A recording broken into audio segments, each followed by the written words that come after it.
लोक महाराष्ट्र लाईव्ह, जनतेचा रोखठोक आवाज।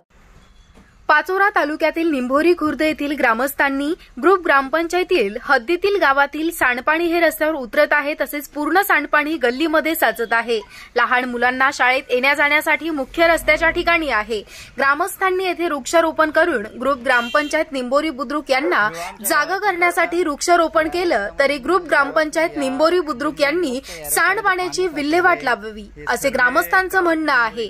ग्रामस्थांनी ग्रामसेवक यांना संपर्क साधला असता ग्रामसेवकानं उडवाउडवीची उत्तरं दिली आहेत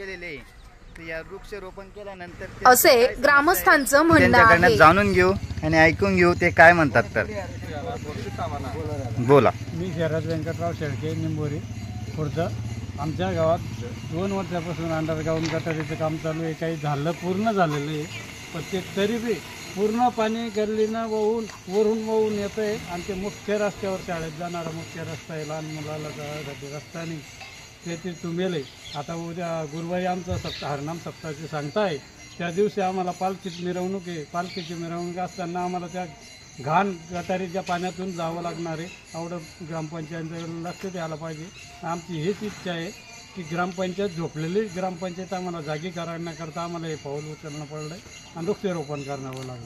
तसेच हे आमच्या गावातील युवक आहे, यांची पण आपण एखादी प्रतिक्रिया ऐकून घेऊ। यांचं काय म्हणणं आहे तर लवकरात लवकर हे गड्डे बुजवण्यात यावे हीच इच्छा आहे आमची, बस हीच इच्छा। आणि वारंवार अर्ज करून सुद्धाही गावातील ग्रामपंचायत व ग्रामपंचायतचे सदस्य या कामाकडे लक्ष देत नसल्यामुळे आम्हाला या काही गोष्टी अशा कराव्या लागतात आणि आम्हाला करून सुद्धा ते ग्रामसेवक आप्पा सुद्धा या कामाकडे लक्ष देत नाही। आम्ही वारंवार ग्रामसेवक आप्पाला सांगितलं, या अंडरग्राउंड गटरींचं जे भूमिगत अंडरग्राउंड गटरी झाले त्यांचं पाणी डायरेक्ट ब्लॉकेज होऊन ते पाणी पूर्ण रस्त्यावर येतं, याच्याकडे ग्रामपंचायत व ग्रामसेवकांनी लक्ष द्यावं, एवढंच आमचं गावकऱ्यांचं म्हणणं आहे। महाराष्ट्रातील महत्त्वाच्या आणि ताज्या बातम्या पाहण्यासाठी लोक महाराष्ट्र न्यूज चॅनलला यूट्यूबवर सबस्क्राईब करा आणि बेल आयकॉन प्रेस करा।